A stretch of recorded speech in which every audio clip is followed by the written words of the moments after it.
Hi all, இன்றைக்கி வந்து மெதுன்னு நல்லா சூப்பர் ஸ்பாஞ்சியான வெனிலா கேக் எப்படி பண்ணலான்றதை பார்த்துலாம். உண்மையாலுமே அல்டிமேட்டாக இருந்துச்சுங்க.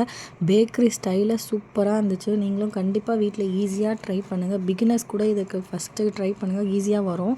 இதுக்கு நான் 2 முட்டை எடுத்திருக்கேன். நல்லா விஸ்க் பண்ணி எடுத்துக்கலாம். இது கூட வந்து சர்க்கரை ஆட் பண்ண போகிறோம். சர்க்கரை வந்து நார்மல் சர்க்கரை நான் ஆட் பண்ணிட்டேன்.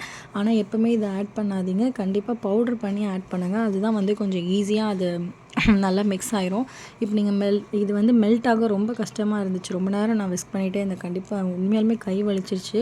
நல்லா விஸ்க் பண்ணி எடுத்ததுக்கப்புறமா இன்றைக்கி மைதா மாவு வந்து ஒரு முக்கால் கப் மைதா மாவு, பேக்கிங் பவுடர் 1 ஸ்பூன், கொஞ்சமாக பேக்கிங் சோடா போட்டிருக்கேன். இப்போ 1/2 கப் ரீஃபைண்ட் ஆயிலும் 1/2 கப்பை விட கம்மி அளவு பால் ஆட் பண்ணி நல்லா மிக்ஸ் பண்ணி எடுத்துக்கோங்க. இப்போ லாஸ்ட்டில் நம்ம ரெடி பண்ணி வச்சுருந்த மைதா மாவு ஆட் பண்ணிவிட்டு நல்லா மிக்ஸ் பண்ணதுக்கப்புறம் வெனிலா எசன்ஸ் வந்து 1 ஸ்பூன் வெனிலா எசன்ஸ் ஆட் பண்ணி மிக்ஸ் பண்ணிக்கலாம்.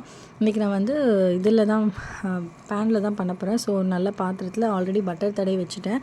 அதில் இந்த பேட்டரை போட்டு நல்லா அதை அடுப்பில் வந்து டபுள் பாயிலிங் மெத்தடில் பேன் மேலே வச்சு நல்லா க்ளோஸ் பண்ணி ஒரு 35 to 40 மினிட்ஸ் பேக் பண்ணி எடுத்ததுக்கப்புறம் இப்படி தாங்க இருந்துச்சு. உண்மையாலுமே செம்ம சூப்பராக இருந்துச்சு. நீங்கள் கண்டிப்பாக வீட்டில் ட்ரை பண்ணி எப்படி இருக்குதுன்னு எனக்கு சொல்லுங்கள் கமெண்ட்டில். ஏன்னா ரியலி ரொம்ப சூப்பராக வந்துச்சு. நீங்களும் ட்ரை பண்ணுங்கள். Bye all.